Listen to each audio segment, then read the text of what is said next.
Hello guys, வணக்கம் and welcome back to சிறப்பு media 2.0. நான் உங்கள் உதய். இந்த வீடியோவில் நம்ம எதை பற்றி பார்க்க போகிறோம் அப்படின்னு பார்த்தீங்கன்னா, பிக் பாஸ் சீசன் 9 13வது வாரத்துக்கான 5வது நாளுக்கான மதிய நேர ஓட்டிங் முடிவுகளை தான் இந்த வீடியோவில் முழுசாக பார்க்க போகிறோம். ஸோ இந்த வீடியோவுக்கு போகிறதுக்கு முன்னாடி நம்மளோட சேனலை சப்ஸ்கிரைப் பண்ணாதவங்க சப்ஸ்கிரைப் பண்ணி வச்சுக்கோங்க. பக்கத்தில் ஒரு பெல் ஐக்கான் இருக்கும், அதையும் ப்ரெஸ் பண்ணி ஹாலில் போட்டுக்கோங்க. அப்போ தான் நாங்கள் அப்டேட் பண்ணுற ஒவ்வொரு வருஷமும் உங்களுக்கு நோட்டிஃபிகேஷன் வந்து சேரும். அதுதான் இந்த வீடியோவுக்கு குறைஞ்சபட்சம் ஒரு 1000 லைக்கான எதிர்பார்க்குறோம். ஸோ லைக்கை போடுங்க, வீடியோ பாருங்கள். வாங்க இந்த வீடியோக்குள்ள வந்து போகலாம். நம்பர் 1 பொசிஷனில் யார் இருக்காங்க அப்படின்னு பார்த்தீங்கன்னா, இந்த ஒன் அண்ட் ஒன்லி கானா வினோத் அவர்கள் தான் வந்து இருந்துட்டுருக்காங்க. அவங்க வாங்கிய ஓட்டுங்களோட எண்ணிக்கை அப்படின்னு சொல்லி பார்க்கும்பொழுது கிட்டத்தட்ட 2,13,290 ஓட்டுகள் வந்து வாங்கி நம்பர் 1 பொசிஷனை பிடிக்கிறது மட்டும் இல்லாமல் யாருமே எட்ட முடியாத அளவுக்கு வந்து பார்த்திங்கன்னா வளர்ந்து நிற்கிறார் அப்படின்னு வந்து சொல்லலாம். 26.29% வந்து இருந்துட்டுருக்காரு. யோசிச்சு பாருங்கள், இந்த வாரத்தோட தொடக்கத்தில் 25% ஆரம்பித்து திரும்பி 28 வரைக்கும் போய் மறுபடியும் 26.29% வந்து இருந்துட்டுருக்காரு கானா வினோத். ஸோ அதன் காரணமாக யாருமே தொட முடியாது. அண்ட் ஒன் மோர் திங் என்ன அப்படின்னு பார்த்தீங்கன்னா, இவர் அடிக்கடிக்கு வாய் விட்டுருவார், சண்டை போடுவாப்பில். ஸோ அதெல்லாமே வந்து பார்த்திங்கன்னா இந்த 2 வாரத்தில் குறைச்சிருக்காரு அப்படின்னு வந்து சொல்லலாம். ஸோ அதனால் மக்கள் வந்து சரியான ஆதரவு வினோத் அவர்களுக்கு கொடுத்துட்ருக்காங்க.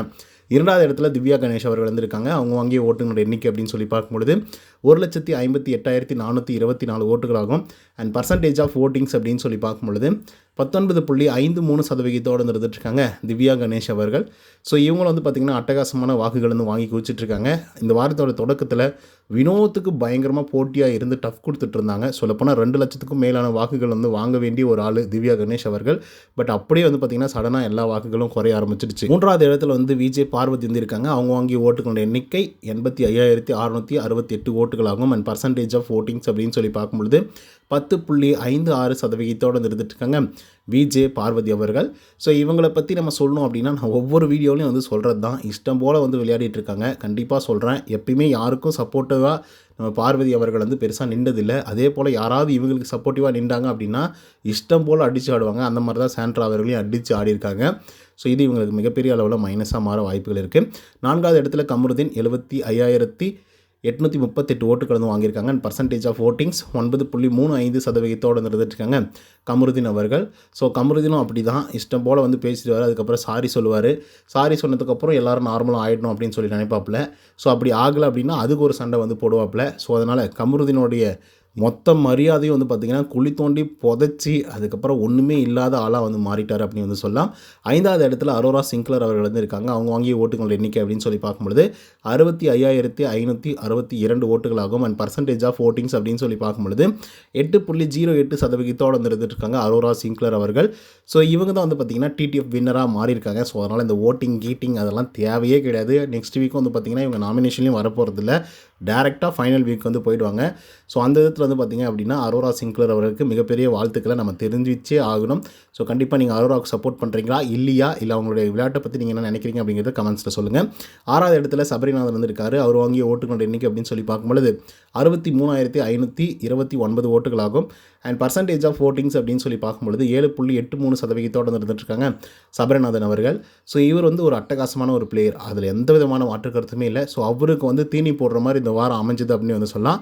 நூல் இல்லையில் தான் வந்து பார்த்திங்கன்னா தவறு விட்டாப்பில் இந்த டிடிஎஃப்பை. இல்லை அப்படின்னா அரோராவை அடித்து கீழே இறக்கிட்டு சபரி வந்து மேலே போயிருப்பாப்பில். ஏன்னா மொத்த பேரும் டார்கெட் சபரியை வந்து பண்ணதுனால சபரியால் ஒன்றுமே பண்ண முடியாத ஒரு சுச்சுவேஷன் வந்து ஆகிடுச்சு. 7வது இடத்துல சாண்ட்ரா அவர்கள் வந்திருக்காங்க. அவங்க வாங்கிய ஓட்டுகளோட எண்ணிக்கை அப்படின்னு சொல்லி பார்க்கும்பொழுது 63,389 ஓட்டுகள் வந்து வாங்கியிருக்காங்க. அண்ட் பர்சன்டேஜ் ஆஃப் ஓட்டிங்ஸ் அப்படின்னு சொல்லி பார்க்கும்பொழுது 7.81% இருந்துட்டுருக்காங்க நம்மளுடைய சாண்ட்ரா அவர்கள். ஸோ சாண்ட்ரா அவர்கள் வந்து பார்த்திங்க அப்படின்னா இவங்களும் வார்த்தைகளை விடக்கூடிய ஒரு ஆள் தான். ஏன்னா பொறுக்கி பார்வதி, பொறுக்கி கமருதீன் அப்படின்ற வார்த்தைகளும் வந்து விட்டுருக்காங்க. ஸோ அதனால் வந்து பார்த்திங்க அப்படின்னா மிகப்பெரிய அளவில் சண்டை நடந்திருக்கு. பட் இருந்தாலும் சாண்ட்ராவுக்கு அது பாசிட்டிவாக வந்து மாறியிருக்கு. பார்ப்போம் என்ன நடக்குது அப்படின்னு சொல்லி. 8வது இடத்துல விக்ரம் அவர்கள் வந்திருக்காங்க. 54,675 ஓட்டுகள் வந்து வாங்கியிருக்காங்க. அண்ட் பர்சன்டேஜ் ஆஃப் ஓட்டிங்ஸ் அப்படின்னு சொல்லி பார்க்கும்பொழுது 6.74% இருந்துருக்காங்க நம்மளுடைய விக்ரம் அவர்கள். ஸோ ஆக்சுவலாக ஒரு நல்லவனாக நடிக்கிறத விட தூய்மையான நான் வில்லனாக இருந்துட்டு போயிடுறேன் அப்படின்னு சொல்லி விக்ரம் அவர்கள் ஆரம்பத்துலேருந்தே அந்த ஸ்டாண்ட் எடுத்திருந்தார் அப்படின்னா வேறு மாதிரி இருந்திருக்கும். கண்டிப்பாக விக்ரம் வந்து டைட்டிலே கூட வந்து அடிச்சிருந்துருக்கலாம். என்ன ஆரம்பத்துலேருந்து அம்பியாக இருந்துட்டு திடீர்னு அண்ணீனா மாறந்த மக்களால் வந்து சுத்தமாக ஏற்றுக்கவே முடியல. ஸோ அதுதான் ஒரு பெரிய விமர்சனத்துக்கு உள்ளான ஒரு ஆளாக விக்ரம் மாறிட்டார். ஸோ அதனால் ரொம்ப வீக்கான கண்டஸ்டன்ட் ஆகும். ரொம்ப கம்மியான வாக்குகளும் வாங்கியிருக்காரு. 9வது இடத்துல சுபிக்ஷா 30,915 ஓட்டுகள் வந்து வாங்கியிருக்காங்க. அண்ட் பர்சன்டேஜ் ஆஃப் ஓட்டிங்ஸ் அப்படின்னு சொல்லி பார்க்கும்பொழுது 3.81% இருந்துட்டுருக்காங்க நம்மளுடைய சுபிக்ஷா அவர்கள். சுபிக்ஷாவை பற்றி நம்ம சொல்கிறதுக்கு ஒன்றுமே இல்லை மக்களே. டிடிஎஃப் வந்து வின் பண்ணுவாங்க அப்படின்னு சொல்லி லிட்ரலாக நான் சத்தியமாக வந்து எதிர்பார்த்தேன். பட் அதை அவங்க விட்டு கொடுத்துட்டாங்க. அதை என்னால் வந்து தாங்கிக்கவே முடியல. ஏன் அப்படின்னா இப்போது ஒன்றும் இல்லை மக்களே, 44 பாயிண்ட் என்னமோ எடுத்திருக்காங்க சுபிக்ஷா. 3வது இடத்துல வந்திருக்காங்க. 47 பாயிண்ட் வந்து அரோரா. ஓகேங்களா? அதே போல் நல்லா கரெக்டாக விளையாடிருந்தாங்கன்னு வச்சுக்கோங்களேன். இப்போ விக்கல்ஸ் விக்ரமெல்லாம் வந்து ஃபஸ்ட்டே அவுட் பண்ணி வெளியே தூக்கியிருந்தாங்க அப்படின்னா ஆட்டமே வேறு மாதிரி மாறி இருக்கிறதுக்கான வாய்ப்புகள் வந்து இருக்குது. சொல்லப்போனால் விக்கல்ஸ் விக்ரமை தூக்கிட்டு அரோராவும் சுபிக்ஷாவும் டார்கெட் பண்ணி நம்ம வினோத்தை வந்து அடிச்சிருந்தாங்கன்னு வச்சுக்கோங்களேன். அதுக்கப்புறம் அரோரா சுபிக்ஷா இவங்க 2 பேரும் அடிச்சிருந்தா கூட இன்னொரு 3 பாயிண்ட் வந்து சேர்ந்து கிடச்சிருக்கும். ஓகேங்களா? அரோரா அவர்களுக்கு வந்து பாயிண்ட் வந்து 1 எக்ஸ்ட்ரா இருந்திருக்கும். அதே போல் வந்து சுபி அவர்களுக்கும் வந்து பாயிண்ட்ஸ் வந்து சேர்ந்து கிடச்சிருக்கும்.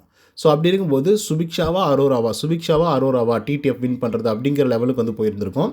பட் ஏதோ ஒரு இடத்துல வந்து தவறு விட்டாங்க. மறுபடியும் அந்த அண்ணன் பாசம் வந்து இவங்களை தடுத்துருச்சோ அப்படின்ற மாதிரி வந்து இருக்குது. இப்போ கானா வினோத் வந்து வின் பண்ணாமல் போயிருந்தாருன்னு வச்சுக்கோங்களேன். அந்த இடத்துல சுபிக்ஷா வின் பண்ணியிருந்தாங்கன்னு வச்சுக்கோங்களேன்.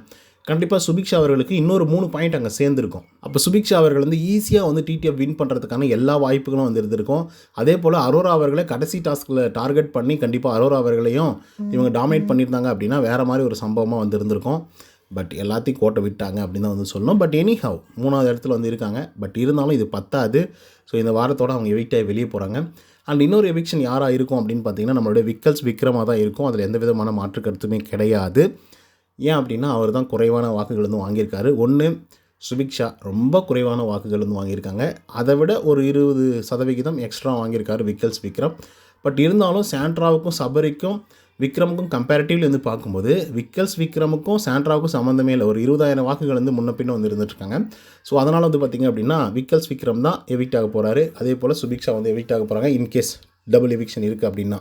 இன்னும் 9 பேர் வந்து இருக்காங்க மக்களே. 9 பேரில் வந்து பார்த்திங்கன்னா 2 பேரை எவிக்ட் பண்ணிட்டா 7 பேர் தான் வந்து இருப்பாங்க. அந்த 7 பேரில் வந்து பார்த்திங்கன்னா நெக்ஸ்ட் வீக் வந்து கொண்டு போவாங்க. அந்த 7 பேரில் வந்து பார்த்திங்க அப்படின்னா ஒரு ஆளை மிட் வீக் எவிக்ஷன் பண்ணுறதுக்கான வாய்ப்புகள் இருக்குது. 1 மிட் வீக் எவிக்ஷனே அப்படி இன்கேஸ் பண்ணாமல் போயிட்டாங்க அப்படின்னா கூட வீக்கெண்டில் ஒரு எவிக்ஷன் வந்து பண்ணுவாங்க. அதே போல் பணப்பொட்டி மூலிமா ஒரு ஆள் வந்து எவிக்டாக வெளியே போவாங்க.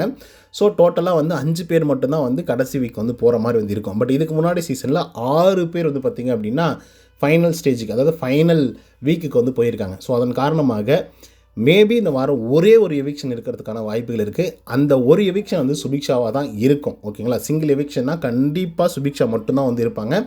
ஸோ விக்ரமை வந்து காப்பாற்றுறதுக்கான வாய்ப்புகள் வந்து இருக்குது மக்களே, இருக்குது. ஸோ அதனால் சுபிக்ஷா எவிக்ட் ஆகுவாங்க. விக்ரமை வந்து பார்த்திங்கன்னா சேவ் பண்ண போகிறாங்க. ஸோ நெக்ஸ்ட் வீக்கில் பணப்பொட்டியில் ஒரு ஆளும் அப்புறம் எவிக்ஷனில் ஒரு ஆளும் போவாங்க. ஸோ அதனால் வந்து பார்த்திங்கன்னா 6 பேர் வந்து நிற்பாங்க. அந்த 6 பேரில் ஒரு ஆள் வந்து டிடிஎஃப் வந்து வின் பண்ணியிருக்காங்க, அரோரா சிங்க்லர் அவர்கள். ஸோ அவங்கள விட்டுட்டு 5 பேர் வந்து டாப் 5க்கு வந்து புஷ் பண்ணுவாங்க. கடைசியாக அதில் வந்து பார்த்திங்கன்னா மிட் வீக் எவிக்ஷன் அப்படின்னு சொல்லிட்டு ஒரு 2 பேரை தூக்குவாங்க. கடைசியாக ஃபைனல் ஸ்டேஜுக்கு ஒரு 3 பேரை கொண்டு போவாங்க. அதில் ஒரு ஆள் வந்து வின்னர் ஆக்குவாங்க. பார்ப்போம் என்ன நடக்குது அப்படின்னு சொல்லி. ஓகே மக்களே, சுபிக்ஷா அவர்கள் எவிக்ட் ஆகிடுவாங்க. விக்ரம் அவர்கள் எவிக்ட் ஆகணுமா ஆகக்கூடாதா இந்த வாரமே அப்படின்றத கமெண்ட்ஸ்லேருந்து பதிவு பண்ணுங்கள். இந்த வீடியோ பிடிச்சிருந்தா லைக் அண்ட் சப்ஸ்கிரைப் பண்ண மறந்துடாதீங்க. நன்றி, வணக்கம்.